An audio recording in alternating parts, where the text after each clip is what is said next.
प्यारे भाइयों और बहनों, आज मैं चंपारण की इस धरती को नमन करती हूँ जहाँ से मोहनदास करमचंद गांधी जी ने एक गौरवशाली सत्याग्रह की शुरुआत की।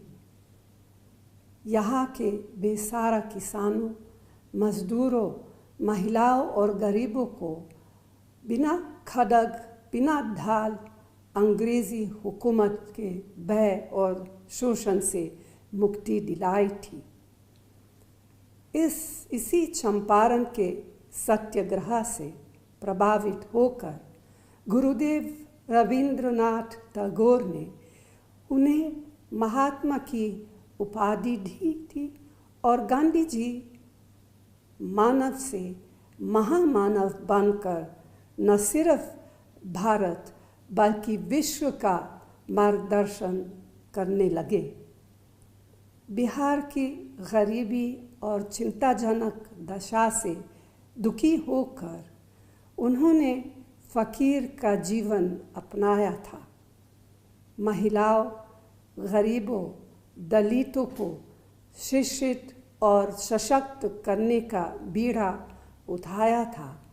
इसके साथ ही गांधी जी की प्रतिमा अनावरण के इस पावन अवसर पर मैं सभी समुदायों और वर्गों के उन स्वतंत्रता सेनानियों को भी स्मरण और नमन कर रही हूँ जिन्होंने चंपारण आंदोलन में गांधी जी को अपना पूर्ण सहयोग और समर्थन दिया।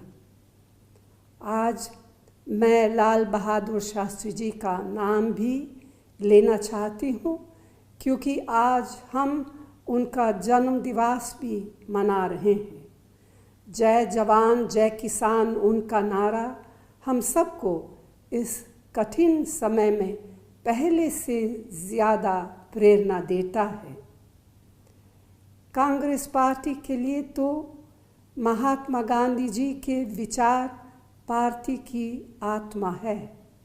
उनके लिए प्रगति का अर्थ मनुष्य का समग्र विकास था। उनके लिए राष्ट्र के विकास का मतलब देश के सबसे गरीब व्यक्ति को उस विकास के एहसास से था, यह नहीं कि केवल चंद लोगों के विकास से। जैसे चंपारण में नील की खेती से कुछ लोग मालामाल हो रहे थे, लेकिन हजारों हजार किसान गरीबी और भूखमरी के शिकार हो रहे थे। गांधी जी के लिए यह घोर अन्याय और पाप था। इसी कारण कांग्रेस पार्टी की हर कार्य योजना देश की जनता को ध्यान में रखकर बनती है, न कि चंद लोगों के लिए। जब भी कांग्रेस गरीबों के उत्थान के लिए कार्य करती है तो कुछ शक्तियां अपने निजी स्वार्थ में उनके विरोध में खड़ी हो जाती है। आपको याद होगा, आप तो जानते ही हैं कि जब कांग्रेस ने देश के ग्रामीण क्षेत्रों में बेरोजगारी को दूर करने के लिए मनरेगा लाए तो उसका किसने विरोध किया, किसने उसका मजाक उड़ाया। अगर आज मनरेगा जैसी योजना नहीं होती तो इस कोरोना महामारी के दौरान करोड़ों लोग भूखमरी के शिकार हो गए होते। आप देख रहे हैं और समझ रहे हैं कि आज देश में ऐसी नीतियां चल रही हैं कि गिनती के चंद लोग उस समय के चंपारण के नील की खेती की तरह आज मालामाल हो रहे हैं।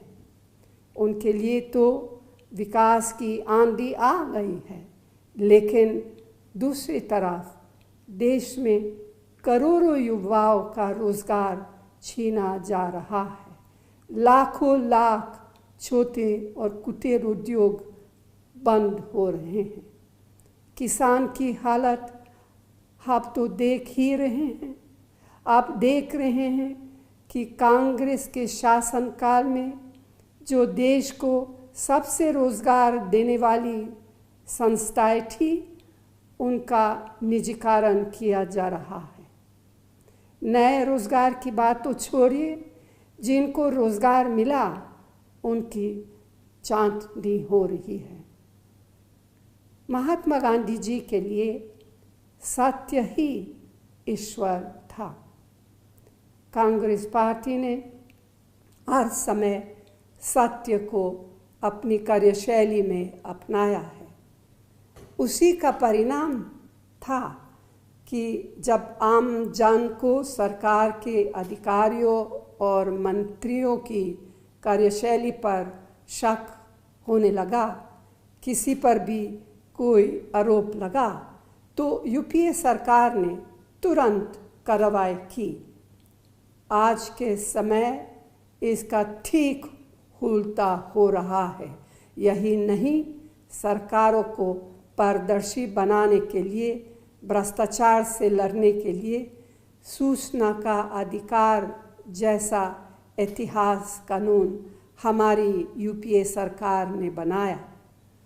भारत के हर नागरिक को यह अधिकार दिया कि आप किसी अधिकारी, मंत्री या कार्य योजना के बारे में कानूनी तौर पर जानकारी हासिल कर सकते। लेकिन आज भ्रष्टाचार से लड़ने वाले सूचना के अधिकार के कानून को इतना कमज़ोर किया कि आप सवाल पूछते जाओ मगर आपको जवाब कभी नहीं मिलेगा। जवाब क्यों नहीं मिलेगा, इसे आप सब खुद समझ सकते हैं। यही नहीं, यूपीए सरकार का चाहे वह रोजगार से जुड़ा हो, स्वास्थ्य या शिक्षा से जुड़ा हो, किसानों से जुड़ा हो, खाद्य से जुड़ा हो, महिलाओं की सुरक्षा या सशक्तिकरण से जुड़ा हो, कामगारों, गरीबों से जुड़ा कानून हो, उन सभी कानूनों को मौजूदा मोदी सरकार ने इतना कमज़ोर कर दिया जिससे आम नागरिक के हितों पर प्रहार हुआ है, उनके अधिकारों को छीना है। महात्मा गांधी जी अहिंसा के पुजारी थे, मानवता के पुजारी थे। उनकी निगाह में कतार में खड़ा समाज का अंतिम व्यक्ति होता था, वंचित व्यक्ति होता था। वे सबको बराबरी की निगाह से देखते थे। आज कुछ लोग गांधी जी का नाम जोर शोर से तो लेते, लेकिन अपने कार्यों से उनके उसूलों और आदर्शों को चूर चूर कर दिया है। आप खुद देखिए, चारों तरफ हिंसा, चारों तरफ अराजकता, अत्याचार, दुराचार, जानबूझकर समाज में भेदभाव का माहौल बनाया जा रहा है। बेगुनाहों पर जुल्म किए जा रहे हैं। भाइयों और बहनों, बस अब बहुत हो गया है। मैं इतना कहना चाहती हूँ कि कुछ लोग भावना, भ्रम और भय का व्यापार करके सरकार चला रहे हैं। आप उन सब से सावधान रहें और सही निर्णय लें। इसके लिए गांधी जी के सत्य, अहिंसा और स्वराज के मार्ग पर चलते हुए हम सबको एकजुट होकर लड़ना होगा। यही महात्मा गांधी जी को सच्ची श्रद्धांजलि होगी। कांग्रेस पार्टी गांधी जी के सत्य और अहिंसा के मार्ग पर चलकर लगातार संघर्ष करेगी और आखिर में आप सभी के सहयोग से सफलता पाएगी। अंत में मैं बिहार की इस महान भूमि, भगवान बुद्ध, भगवान महावीर, गुरु गोविंद सिंह जी की जन्मभूमि और राष्ट्रपिता महात्मा गांधी की कर्मभूमि बिहार को नमन करते हुए आप सभी को अपनी शुभकामनाएं देती हूँ। धन्यवाद। जय हिंद।